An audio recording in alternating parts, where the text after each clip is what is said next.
자, 오늘은 영국으로 먼저 가보겠습니다. 한 부부가 거액을 두고 이혼 소송을 벌였어요. 2017년이고요. 그 유명 투자회사 임원 출신입니다. 50대 랜디 워크 씨가 이혼 소송에서 패소한 소식이 알려졌는데 그 액수가 어마어마합니다.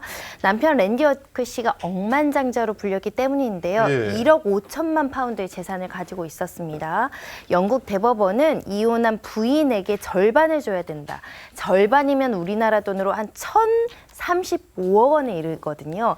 이것을 전 부인에게 넘겨주게 됐는데요. 영국에서도 이 정도 금액은 굉장히 손꼽히는 규모의 소송이었습니다. 무려 1,000억 원을 넘겨주게 됐다 이건데 이 소송이 대법원까지 가게 된 이유가 있나 봐요. 자, 대법원 선고가 있기 2년 전에 우선은 하급법원에서 먼저 판단을 받았겠죠. 예. 여기서 하급법원이요. 대법원이랑 똑같이 그때도 50대 50으로 그렇게 판결을 했었는데 남편이 항소하면서 주장한 사유가 뭐였냐면은 자신이 천재성을 가지고 있기 때문에 천재성이요. 네, 이것을 인정한다면 예. 50대 50은 불합리하다 이런 주장이었습니다. 아니 갑자기 천재성을 인정해달라 이게 무슨 말이에요? 내가 돈을 버는데 천재다라는 뜻이죠. 천재다. 그러면 예. 내가 돈을 버는데 천재니까 내가 다 돈을 번 거고 예. 아내는 거의 못 벌었으니 나에게 좀 더 많은 재산 분할, 그러니까 유리한 재산 분할 판단을 해줘야 된다는 건데 그 내용이 이런 거예요.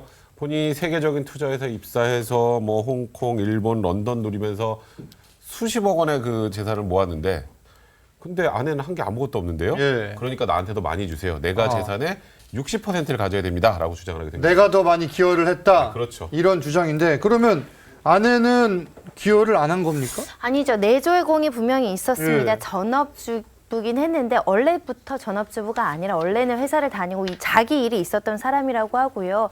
둘 다 이제 미국인이었고요. 캘리포니아에서 이제 결혼식을 올리고 아이도 둘이나 낳고 이제 잘 살았는데 그 당시 결혼 초만 하더라도 특별한 재산은 없었다고 합니다. 그러니까 둘이 정말 무일푼으로 시작해서 많은 돈을 벌게 된 것인데요.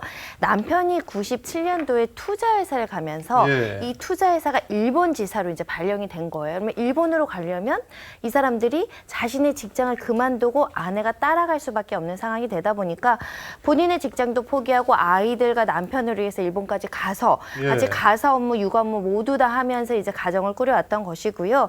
남편이 특히 돈을 많이 번 게 일본에서 부동산 아하. 투자에 굉장히 성공적으로 성공하는 바람에 이런 막대한 재산을 가지게 됐다라고 합니다. 아니 아내도 내조란 상당한 역할을 한 것 같은데 아니 이러다가 왜 갑자기 이혼을 하게 된 거예요? 자, 2005년까지는 두 사람이 자녀들과 함께 일본에 살았고요. 2008년부터 이제 영국에 정착을 했는데 이 부부가요. 켄싱턴에 있는 고급 타운하우스에서 살면서 정기적으로 첼시에 위치한 헬스클럽에서 운동을 했다고 하는데 예. 이 헬스클럽이요. 이 해리 왕자도 자주 찾는 연간 8만 파운드가 드는 회원제 헬스클럽이었다고 아하. 합니다. 한데 이제 2013년도에 아내가 이 헬스클럽에서 만난 물리치료사와 불륜에 예. 빠졌습니다. 결국 아내의 외도로 이 부부 생활이 파탄에 이른 것입니다. 아내의 외도가 있었다 이건데 자 천재성을 주장한 남편이죠. 재판부에서는 이 천재성에 대해 뭐라고 이야기를 한 겁니까? 당신은 천재가 아니야 이렇게 판단했습니다. 천재가 아니다. 그러니까 천재성이라는 말, 그러니까 예. 천재라는 단어를 쓸 정도 되려면 이 재판부가 굉장히 재밌습니다. 이 급은 돼야 된다라고 얘기를 하면서 레오나르도 다빈치, 모차르트, 예. 아인슈타인 같은 사람한테나 쓰는 게 해당된다. 천재라는 단어인 거고 이 남편이 특별한 천재성이 있어서 돈을 많이 번 게 아니라 그러니까 적절한 시기, 장소를 택해서 그냥 적절한 시기에 돈을 번 것뿐이지 예. 본인이 천재가 아니고 이 천재성이라는 단어를 언급한 거에 대해서 법원에서 오히려 불쾌하다는 느낌으로 불쾌하다. 썼어요.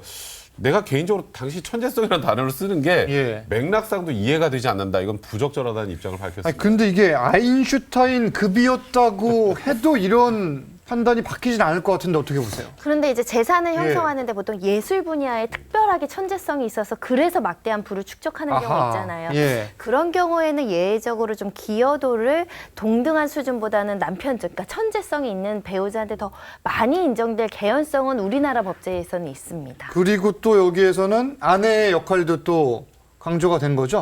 그러니까 아내의 덕이 예. 뭐라고 판단을 했냐면 20년간이나 혼인 생활을 했고요. 또 전 세계를 돌아다니면서 그 업무를 했을 때 따라다니면서 또 내조의 공을 보이기도 했었고 특히 이제 재산이 많이 난 경우가 예. 일본이잖아요. 근데 일본에서도 따라가서 내조를 했기 때문에 아내의 도움이 없었더라면 이런 막대한 부를 축적하지 못했을 것이다. 아내도 공이 있다라고 판단을 내립니다. 그런데 이 외도로 이게 지금 이혼 소송이 시작된 것 같은데 이거는 문제가 안 됐습니까? 우리나라 같으면 아내가 이혼 소송했으면 이혼이 안 됐겠죠. 예. 근데 이 영국 같은 경우는 파탄주의를 택하고 있기 때문에 혼인 관계가 파탄이 나게 되면 일단 이혼은 당연히 성립을 하는 거고요. 우리나라도 마찬가지로 전 세계적으로 재산 분할은 잘잘못을 따지지 않습니다. 그냥 재산 형성의 기여도에 따르는 건데 영국 법원은 대부분 균등하게 재산 분할을 해주기 때문에 5대5로 해준 거고요. 예. 뭐 그런 부분, 만약에 외도를 했다는 부분은 뭐 만약에 이 판결이 반영이 됐다면 위자료 부분 정도에 반영이 되지 않았을까 싶습니다. 알겠습니다.